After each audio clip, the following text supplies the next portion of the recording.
एक दिन के ब्रेक के बाद पीएम मोदी आज फिर गुजरात दौरे पर हैं। 1 दिसंबर को 89 सीटों पर होने वाली वोटिंग के लिए पीएम मोदी ने तशहीर की कमान अपने हाथों में ले ली है। इससे पहले उन्होंने 19 नवंबर से 21 नवंबर तक लगातार 3 दिनों तक गुजरात में तशहीर की थी और उन्होंने इस दौरान 8 रैलियां की थी, जहां उन्होंने कांग्रेस को घेरने की कोशिश की थी। कांग्रेस वाला कहे छे आ मोदी ने एनी औकात बतावी देशु। औकात मोदी को उसकी औकात दिखा देंगे।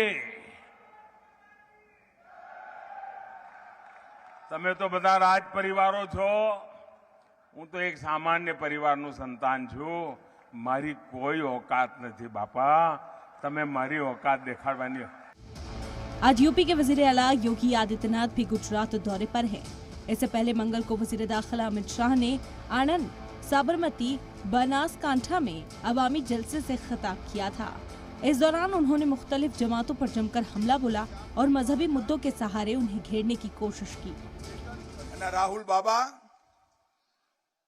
2019 में एक टोंट लगावता था कि मंदिर वहीं बनाएंगे, तिथि नहीं बताएंगे, तारीख नहीं बतावेगी, क्यारे बनावशे। राहुल बाबा तारीख कही दो, 1 जान्युआरी 2024 ની ટિકિટ અયોધ્યાની કરાઈ લો। 1 જાન્યુઆરી 2024 से ત્યાં આગળ આકાશને અડવા વાળું भव्य राम मंदिर जोवा मळशे मित्रों, भव्य राम मंदिर। वजीर दाखिला अमित शाह ने कांग्रेस से सवाल किया कि सरदार पटेल की बेइज्जती करने वाली पार्टी आखिर किस मुंह से गुजरात में वोट मांगने आई है। कांग्रेस वाला सरदार पटेल नु नाम बोले लो। सरदार पटेल ने अपमानित करवा माटे कांग्रेसे कोई कसर ना छोड़ी।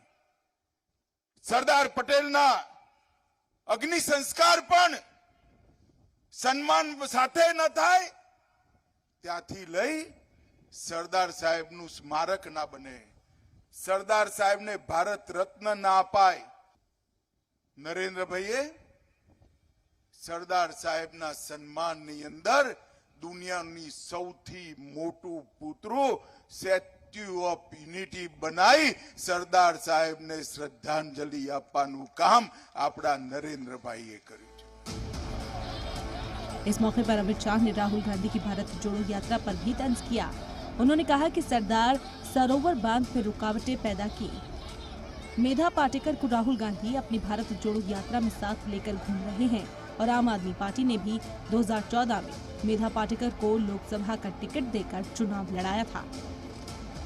ब्यूरो रिपोर्ट, ज़ी मीडिया।